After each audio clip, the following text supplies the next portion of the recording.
mga kaibigan, and bumalik na naman yung lindol ngayon, and then si mama at saka si papa mga kaibigan nakauwi na simula kanina alas 5 po ng hapon, and nakauwi sila alas 8 na mga kaibigan sa pagsundo kay Iman mga kaibigan, galing doon sa sa palaro na swimming po. And sobrang nag-alala kami kasi wala sila dito ngayon sa paglindol ulit, kaya nag-alala kami baka na nangyari kasi tubig yung dinaanan, kaya ayan, nandito na sila alas 8 na po. So update ko po bukas sa inyo kung ano nangyari sa pabahay ni Ate Aileen mga kaibigan sa lindol.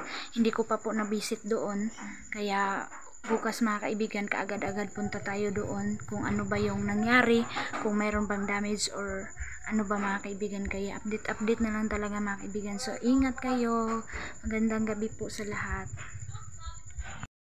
Aga kami nakagising kasi kaninang alas 3 po ng gabi kanina mga kaibigan, ginising po kami ng lindol. Malakas po siya mga kaibigan, and paulit-ulit pa rin mga kaibigan. Kaya ito po yung nangyari dito ngayon sa amin, lindol, ulan mga kaibigan, walang tigil na ulan, minsan tumigil, madali lang, tapos yung tubig baha mga kaibigan is na siya mga kaibigan, nag-overflow na galing sa Agusan River papunta dito sa amin. So ito na siya mga kaibigan, makikita nyo ngayon, and then punta tayo mamaya doon kasi sila mama, tingnan natin yung sitwasyon nila sa lalong-lalo na yung pabahay ni Ate Aileen mga kaibigan. Kaya ito na po yung nangyari sa amin dito sa Agusan Mars mga kaibigan.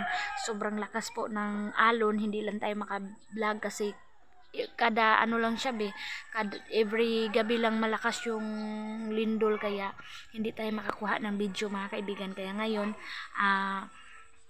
puntahan namin sila mama doon mga kaibigan, ibisita namin doon kasi nandoon na yung mga panday nila. Buti kagabi mga kaibigan mayroon na kasama si papa doon, hindi na matakot si papa sa mga kailangan i-save doon sa tabo kasi hindi kami makapunta sa kanila mga kaibigan kasi meron din kami dito na kailangan din na pagmamasid dito sa bahay namin. And lalong-lalo na ngayon mga kaibigan na magpa-atip, nangangamba yung mga panday ko baka maglindol mga kaibigan, nandun sila sa itaas. So sabi ko kapag lumindol kapit lang kayo ng mahigpit, and din bababa kayo. Kaya so sana mga kaibigan ang ko lang talaga is maatipan siya kahit hindi mo na magpanday kasi parang delikado talaga mga kaibigan. And then si Aileen, nag-alala kami na sobra kasi hindi si Aileen dito sa amin, and si mama masaya na kasi nakuha na si Jiban, si Iman mga kaibigan. Hindi ko napakita sa inyo sa first vlog natin kasi sobrang ko busy mga kaibigan. Ito po yung paint natin, roof guard, Spanish red. Yan mga kaibigan, 5 mga kaibigan galon. And then meron po tayong dalawang mga kaibigan. Ito first time namin ito makagamit kasi inanuhan kami ng yung binilhan namin na kailangan daw namin ng galba wash. Ito muna yung i-apply mga kaibigan para hindi daw mamakpak yung yero natin. Ito yung unang i-apply sa yero, siya muna yung iuna pagpahid mga kaibigan, and then bago yung paint mga kaibigan. Kaya ito yung nabili natin, and then meron tayong mga lansang dito, yung pako mga kaibigan, then yung nylon kailangan kasi. So ito po yung natin yung para sa yero natin mga kaibigan na pental. Yung hamog kasi sobrang aga pa dito, alas 5 po ngayon, and then yun si Dudong Junjun mga kaibigan, busy na siya kasi kailangan niya manguha ng kahoy mga kaibigan para sa kulungan ng kalabaw mamaya. Update ko din sa inyo mga kaibigan kasi delikado po yung kalabaw kapag wala kang kulungan mga kaibigan tapos biglaan yung pagbaha. Kaya yun si Dudong Junjun, iniwan muna niya yung mga panday namin kasi kailangan din niya manguha ng kahoy para sa kulungan kasi si papa mga kaibigan nakagawa na siya ng kulungan ng kalabaw. So ayan na yung tubig mga kaibigan, nakikita nyo, ayan, nandito na po sa mga kaibigan, nag-overflow na po yung Agusan River mga kaibigan dahil sa ulan. Tinapos ni Uncle Tani yung paglalagay mga kaibigan ng kahoy doon sa para sa bubong mga kaibigan. Mag-a-apply kami ngayon ng galba wash mga kaibigan sa yero. Naadari sa babaw. So dito kami mga kaibigan. Pero nag-alala kami kasi hindi maganda yung sikat ng araw mga kaibigan. Ayan. So first time namin makagamit ng galbawash mga kaibigan. Muna itrapuan ng kuanagaw.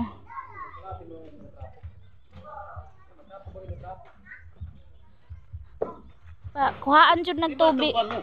Kuhaag tubig.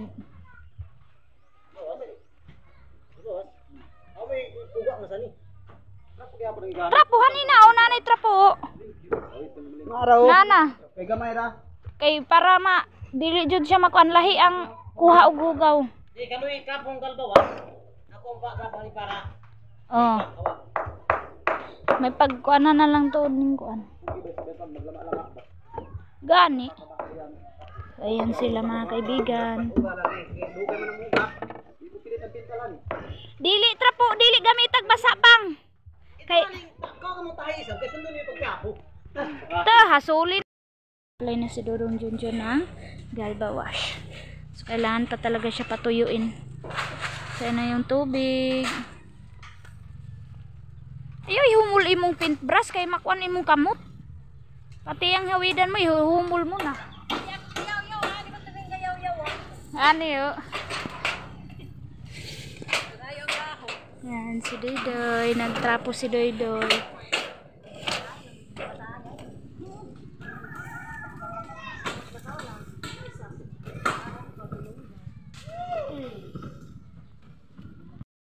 Kami mga kaibigan sa pag-apply ng galbawas.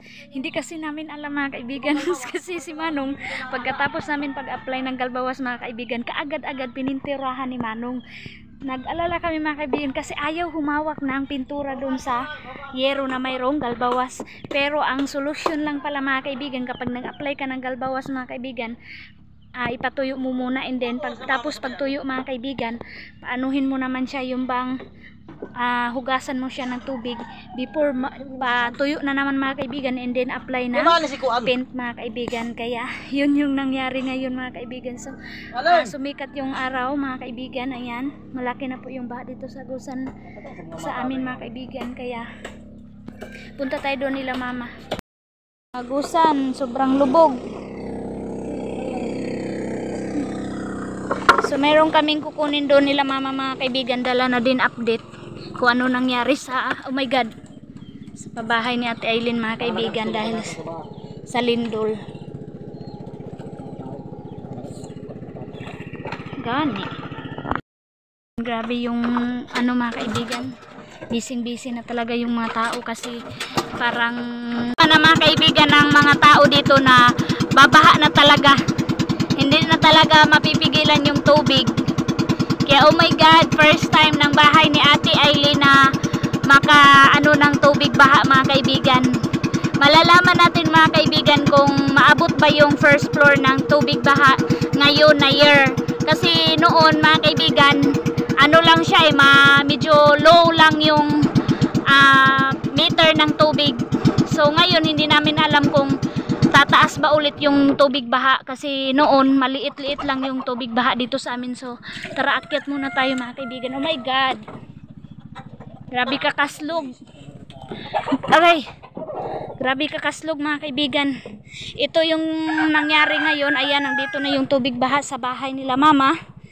Tapos parang wala dito si papa mga kaibigan. Iwan ko kung saan na.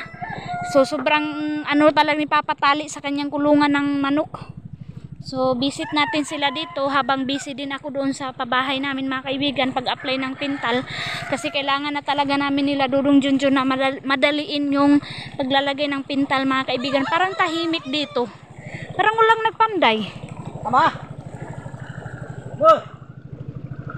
wala dyan yung mga tao. Naman po daay sila mga kaibigan. Ang lalim na ng tubig dito, ang lakas ng agos mga kaibigan, no? Hala, nasaan kaya sila? Nanguana kay Pudgoro, nanari. Nanari jud to sila ba? Iyaan na po nila ning balay. Hala, walang tao dito mga kaibigan. Wala jud, walay tao lang as tulong. Hala, walang tao mga kaibigan. Akala ko nagpanday sila. Sumama na naman siguro kay papa mga kaibigan na nari. Wala jud kasi sinama namin yung panday nila mama eh. Ito na nangyari oh. Ha? Ito nangyari sa ulan-ulan mga kaibigan, oh. Ayan, malapit na malunod yung ano ginawa nila na CR. Ito na nga ba yung sinabi ko mga kaibigan nga na dapat inuna talaga yung CR paggawa kasi baka masayang lang ito mga kaibigan kasi matatabunan na ng tubig baha. Mag-overflow na mga kaibigan kaya nako, sayang yung paggawa nila ng pundasyon. So wala sila mama, wala yung mga panday. Hindi sila nagpanday mga kaibigan. So yan, tapos na nila pag flooring dito. Ayan mga kaibigan, yung para sa kitchen nagawa na nila. Umalis na naman sila. Ayan mga kaibigan, yung tubig oh. Grabe na talaga yung tubig. Ay, Diyos ko Lord. Wala, kasayang sa CR. Ayan, ang lalim na ng tubig oh. Napuno na ng tubig.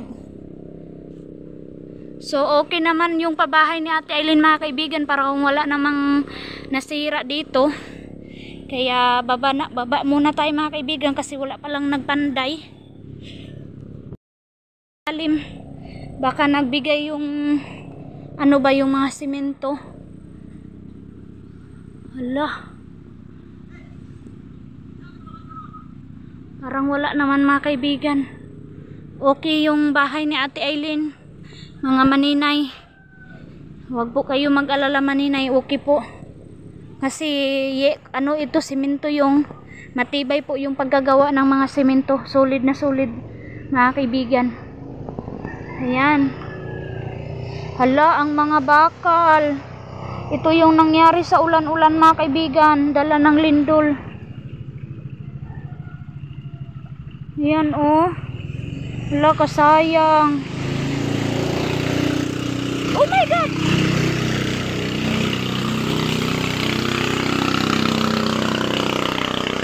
Hala, grabe, kakaslog. Ayan, yung buhos oh. Naulanan. Hala, grabe ng tubig dito oh. Tapos wala sila mama mga kaibigan. Iwan namin kung saan sila pumunta. Walang tao dito.